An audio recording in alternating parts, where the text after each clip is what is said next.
Madam ನಮಸ್ಕಾರ. ನಮಸ್ಕಾರ. ಏನ್ ಹೆಸರಮ್ಮ ನಿಮ್ದು? ಓಂಕಾರಮ್ಮ. ಎಲ್ಲಿಂದ ಬಂದಿರೋದು? ಹೊಸದುರ್ಗ ತಾಲೂಕು ನಾಗೇನಹಳ್ಳಿಯಿಂದ.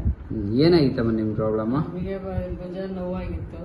ಇಲ್ಲಿ ಬಂದ್ಮೇಲೆ ಒಂದ್ ಸ್ವಲ್ಪ ಮಸಾಜ್ ಮಾಡಿಸ್ಕೊಂಡು ಈಗ ಒಂದ್ ಸ್ವಲ್ಪ ನೋವು ಕಡಿಮೆ ಆಗದೆ.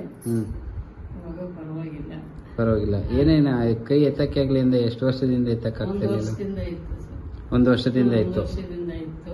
ಹಾ. ಇವಾಗ ಒಂದ್ ಸ್ವಲ್ಪ ಪರವಾಗಿಲ್ಲ. ಇವಾಗ ಕೈ ಎತ್ತಿಮ್ಮ. ಹಾಕಿದ್ರು. ಮತ್ತೆ ಮತ್ತೆ ಮೆಡಿಸಿನ್ಸ್ ತಗೊಂಡಿದೀವಿ ಸರ್. ಒಂದ್ ವರ್ಷಕ್ಕೂ ನೋವು ಇವಾಗ ಬಂದು 2 ನಿಮ್ಗೆ ಏನ್ ಡಿಫ್ರೆನ್ಸ್ ಕಾಣಿಸ್ತು? ಸ್ವಲ್ಪ ಪರವಾಗಿಲ್ಲ. ಮೊದ್ಲು ಕೈ ಎಷ್ಟು ಎತ್ತುತ್ತಾ ಇದ್ರಿ? ತೋರ್ಸಿ. ಹಿಂಗ್ ಇದ್ ಮಾಡಕ್ ಆಗ್ತಿರ್ಲಿಲ್ಲ. ಹಿಂದಕ್ಕೆ ತೆಗಿಯಕ್ ಆಗ್ತಾ ಇರ್ಲಿಲ್ಲ. ತಲೆ ಆಗುತ್ತಾ ಇಲ್ಲ. ಸ್ವಲ್ಪ ನೋವು. ಹಾ. ಕೈ ಪರವಾಗಿಲ್ಲ. ಇವಾಗ ಆರಾಮಾಗಿಲ್ಲ. ಆರಾಮಾಗೈತೆ. ಓಕೆ, ಧನ್ಯವಾದ.